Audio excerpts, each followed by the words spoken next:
রাতের sports world আবারও cricket প্রসঙ্গ। চ্যাম্পিয়ন্স ট্রফির আগেই ফিল্ডিং পরামর্শক হিসেবে বাংলাদেশ দলের সঙ্গে যোগ দিতে পারেন জন্টি রোডস, জানিয়েছেন বিসিবির ক্রিকেট অপারেশনস বিভাগের চেয়ারম্যান আকরাম খান। এদিকে শ্রীলঙ্কা সিরিজের সব বিভাগই ধারাবাহিক পারফরমেন্সের লক্ষ্য নির্ধারণ করেছে দল। সেই চ্যালেঞ্জ জয়ে বাড়তি অনুপ্রেরণা, ওয়ানডে অধিনায়ক মাশরাফির সুস্থ হওয়া আর মুস্তাফিজের ছন্দে ফেরা। নিউজিল্যান্ডের ভারত সফরে এমন খারাপ ফিল্ডিং এ হাতের মুঠোয় থাকা ম্যাচ থেকে ছিটকে গেছে বাংলাদেশ।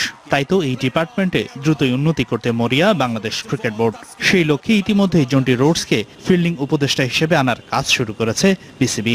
আলোচনা অনেক দূরে গিয়েছে, নিশ্চিত করেছেন cricket operations chairman Akram Khan. Is very busy now. আপনার মোস্ট প্রবাবলি হয়তো বা চ্যাম্পিয়ন্স ট্রফির আগে বা পরে কোনো একটা সময়ের জন্য আমরা ওকে টিমের সাথে বা বাংলাদেশের প্লেয়ারদের জন্য ওকে আনার চেষ্টা করছি।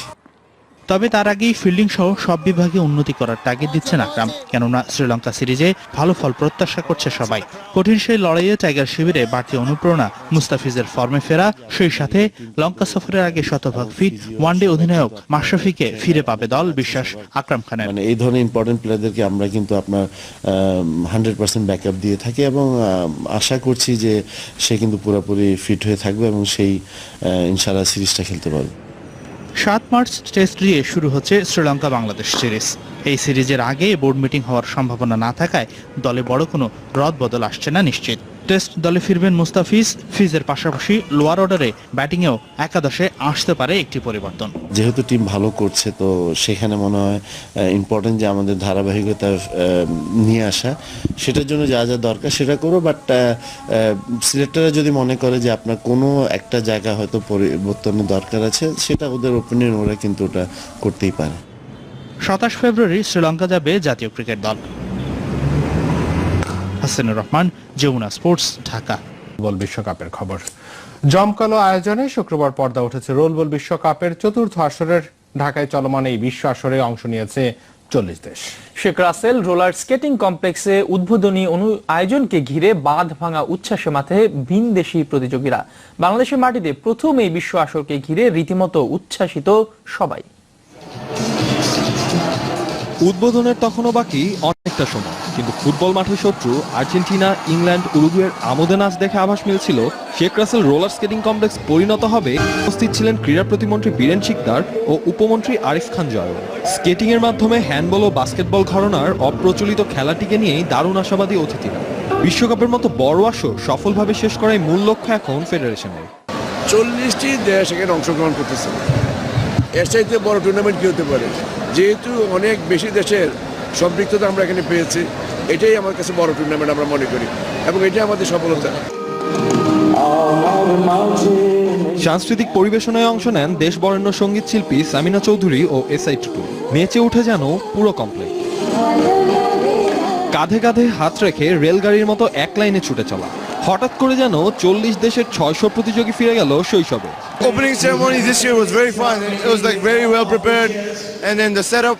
I love the setup today. It was very nice. Yeah, it's a great atmosphere. It's really fun. It's good to be here. It's a really good opening ceremony. Really amazing. I didn't expect this. উৎসবের আমেজ থাকলেও লড়াইয়ের মাঠে কেউ কাউকে এক বিন্দু ছাড় দেবে না, সেটাই বলছেন প্রথম বিশ্বকাপ চ্যাম্পিয়ন ডেনমার্ক ও ডিফেন্ডিং চ্যাম্পিয়ন ভারত। এবারে টুর্নামেন্টে বাংলাদেশকে নিয়েও চিন্তা রয়েছে এই ফেভারিটদের। Everything are getting more planned really very well according to the countries they are performing right now. We need to look after the players like Bangladesh, Denmark, Iran. It's become so much harder because all the teams have become so much better, so it gets so much harder every year to perform well. Watch out for England team this year. Hard team, very hard team. 3 ভেন্যুতে মোট match থাকছে 137টি। 22 ফেব্রুয়ারি final হলেও পুরস্কার বিতরণী হবে 23 ফেব্রুয়ারি। এক ইভেন্টে এত প্রতিযোগীর অংশগ্রহণ এই প্রথম দেখলো দক্ষিণ এশিয়ার কোন দেশ। জমকালো উদ্বোধনী অনুষ্ঠানের মাধ্যমে চতুর্থ রোল বল বিশ্বকাপ সফলভাবে আয়োজন করাই লক্ষ্য বাংলাদেশের। Nafil Khan, Jamuna sports, Sheikh Russel roller skating complex, Paltan, Dhaka. এদিকে বড় জয় দিয়ে বিশ্বকাপের লড়াই শুরু করেছে বাংলাদেশ। উদ্বোধনী ম্যাচে হংকংকে 19-1 গোলে উড়িয়ে দিয়েছে স্বাগতিকরা। একাই 9 গোল করেছেন হৃদয়। তবে উদ্বোধনী অনুষ্ঠানের পর স্কেটিং কমপ্লেক্স প্রস্তুত না হওয়ায় সরিয়ে নেওয়া হয়েছে প্রথম ম্যাচের ভেন্যু, যে কারণে ভেঙে পড়েছে টুর্নামেন্টের সব সূচি। নতুন সূচিতে শনিবার শুরু হবে বাকি খেলা। বি গ্রুপে নিজেদের প্রথম ম্যাচে হংকংকে আতিথ্য দেয় বাংলাদেশ। 2010-এ এই হংকংয়ের বিপক্ষে পাওয়া একমাত্র জয় যেখানে স্বাগতিকদের অনুপ্রেরণা। 15 সেকেন্ডের আচমকা গোলে শুরুতেই অবশ্য পিছিয়ে পড়ে বাংলাদেশ। ম্যাচের বাকি গল্প বলতে গেলে স্বাগতিকদের গোল দেয়া 20 সেকেন্ডের মধ্যেই দীপ্রর কল্যাণে আসে সমতা। এরপর 9 মিনিটের মধ্যে আরো 3 গোল করেন সোহাগ। 4-1 লিড বাংলার। 11 ও 12 মিনিটে ডাবল গোল ম্যাচ হিরো হৃদয়। প্রথমার্ধের 1 মিনিট আগে সোহাগের চতুর্থ গোলে 7-1 লিড নিয়ে বিরতিতে যায় বাংলাদেশ। ঘরের মাঠে দর্শক সমর্থনে দ্বিতীয়ার্ধে বেড়ে যায় আক্রমণের ধার। শেষ 15 মিনিটে হৃদয় একাই করেন 7 গোল। এইতেই নিশ্চিত হয় বড় জয়। আমরা যথেষ্ট প্রস্তুত, আমরা আশা করব আমাদের টিম অনেক ভালো খেলবে। আজকের পর না, গতকালকে আমার একই ইচ্ছা ছিল, একই কথাই আমি বলেছি, আমরা ফাইনালে যাব ইনশাআল্লাহ। তবে উদ্বোধনী ম্যাচ মাঠে গড়ানো নিয়েছিল সংশয়। মূল ভেন্যু প্রস্তুত না থাকায় হ্যান্ডবল স্টেডিয়ামে গড়ায় প্রথম ম্যাচ, যে কারণে ভেঙে পড়ে পুরো টুর্নামেন্টের শিডিউল। প্রচারণার ঘাটতির পর বিশ্বকাপের মতো বড় আসরে এরকম অব্যবস্থাপনা প্রশ্নের সম্মুখীন করেছে গোটা আয়োজনকে। আমরা আগে সিদ্ধান্ত নিয়েছিলাম যে এই ভেন্যুতে আজকে খেলা হবে না, তারপরেও কিছু খেলা রেখেছিলাম।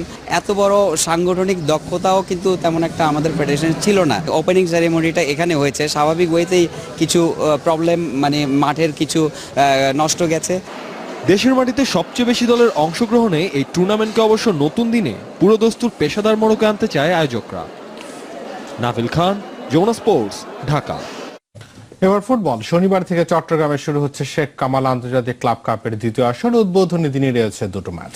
বিকেল 4টায় দক্ষিণ কোরিয়ার পচেওন সিটিজেন ক্লাবের মুখোমুখি হবে কিরগিজস্তানের এফসি আলগা, আর সন্ধ্যা 6টায় ঢাকা আবাহনী লিমিটেডের প্রতিপক্ষ মালদ্বীপের সিটি স্পোর্টস ক্লাব। 6 দেশের 8 ক্লাব 12 দিনের লড়াই। প্রথমবার সফল আয়োজনের পর আবারও ফুটবল উন্মাদনায় মাতবে চট্টগ্রামের এম এ আজিজ স্টেডিয়াম। শেষ মুহূর্তের প্রস্তুতিতে তাই ব্যস্ত সময় কেটেছে আয়োজকদের। টুর্নামেন্টকে ঘিরে এরই মধ্যে বন্দর নগরীতে পা রেখেছে বিদেশি ক্লাবগুলো। গত আসরে ভারতের ঐতিহ্যবাহী ইস্ট বেঙ্গল আর কলকাতা মোহামেডান থাকলেও এবার নেই ভারতের কোনো ক্লাব। তবে আসিয়ানভুক্ত ক্লাবগুলোর অন্তর্ভুক্তি টুর্নামেন্টে দিচ্ছে বাড়তি মাত্রা। আর দর্শক টানতে শেষ মুহূর্তে নগরীতে প্রচারণাও চালিয়েছে আয়োজকরা। সব মিলে জমজমাট আর সফল আয়োজনের চোখ আয়োজক চট্টগ্রাম আবাহনীর। খেলার উপযোগী 100% আমরা করে ফেলেছি। আদার্স যেগুলো লজিস্টিক সাপোর্ট যেগুলো দরকার সেগুলো আমরা সবগুলো ইতিমধ্যে আমরা সম্পূর্ণ করেছি। প্রথম দিনেই গ্রুপ এর লড়াইয়ে নামবে 4 ক্লাব, যেখানে সন্ধ্যায় ঢাকা আবাহনীর প্রতিপক্ষ মালদ্বীপের ক্লাব টিসি স্পোর্টস। জয় দিয়েই টুর্নামেন্ট শুরুতে চোখ আবাহনী কোচের। Trying to achieve the title here because we are champion team, lot of national team players.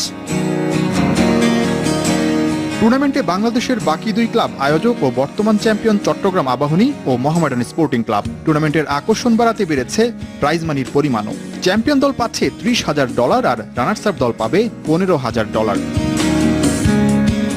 Nahiyan bin Jasim, Jamuna sports. Rakib, একে তো আয়োজক, তার উপর আবার চ্যাম্পিয়ন দল, নিশ্চয়ই একটু বাড়তি চ্যালেঞ্জ থাকবে নিশ্চয়ই আবাহনীর জন্য। হ্যাঁ, চট্টগ্রাম আবাহনীর আসলে তাদের শিরোপা ধরে রাখার মিশন একটু ফিরে দেখতে চাই আসলে শেখ কামাল ক্লাব কাপে কোন কোন বিষয়গুলো আসলে আলাদা রাখছে। দ্বিতীয়বারের মতো এই টুর্নামেন্ট গড়াচ্ছে এবং আজিজ স্টেডিয়াম চট্টগ্রামে এই ভেন্যুটাই হচ্ছে একমাত্র ভেন্যু। অংশগ্রহণকারী মোট ক্লাব হচ্ছে 8টি, যেখানে বাংলাদেশের 4টি এবং দক্ষিণ কোরিয়া, আফগানিস্তান, নেপাল, মালদ্বীপ এবং কিরগিজস্তান থেকে দল পাঠিয়েছে তারা। 18 ফেব্রুয়ারি থেকে 2 মার্চ পর্যন্ত এই টুর্নামেন্ট চলবে, প্রতিদিন 2টো করে ম্যাচ। এই ইনফরমেশনগুলো বেসিক্যালি দর্শকদের দেওয়ার জন্য।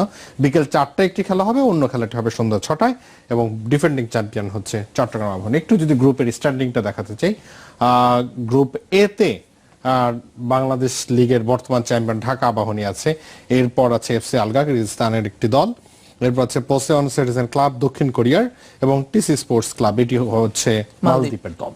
গ্রুপ বি তে খেলবে চট্টগ্রাম আবাহনী, যারা বর্তমান champion. Mohammedan sporting club limited, তারাও কিন্তু একটা মাঝারি মানের দল করেছে। 3টি দল আসলে বাংলাদেশ থেকে প্রতিনিধিত্ব করছে বাংলাদেশকে। স্পোর্টিং মানান মার্শিয়াংদি, এটি হচ্ছে নেপালের ক্লাব, তারা এখানে আছে, তারা নেপালি লিগের গত আসরের বোধহয় চ্যাম্পিয়ন। এবং শাহিন আজমাই ক্লাব আফগানিস্তান লিগের কিন্তু তারা চ্যাম্পিয়ন। আপনার অসংখ্য ধন্যবাদ রাকিব, অনেকগুলো ইনফরমেশন জানিয়ে দিয়েছেন দর্শকদের। এবার যেতে চাই পরে খবরে, জানাবো নারী বিশ্বকাপ বাছাই পর্বের খবর। সুপার সিক্সে নিজেদের দ্বিতীয় ম্যাচে ফেভারিট ভারতের কাছে 9 উইকেটের বড় ব্যবধানে হেরেছে বাংলাদেশ। কলম্বোতে প্রথমে ব্যাট করে ভারতকে 156 রানের টার্গেট দেয় রুমানার দল। জবাবে 99 বল হাতে রেখেই সহজ জয় তুলে নেয় ভারত। টস হেরে ব্যাট করতে নেমে দলীয় 14 রানের মধ্যেই 2 উইকেট হারিয়ে চাপে পড়ে বাংলাদেশের নারীরা। তবে তৃতীয় উইকেটে 62 রানের জুটি গড়েন শারমিন আক্তার আর ফারজানা হক। শারমিন 35 রান করে আউট হলেও হাফ সেঞ্চুরি তুলে নেন ফারজানা, তিনি করেন ইনিংস সর্বোচ্চ 50 রান।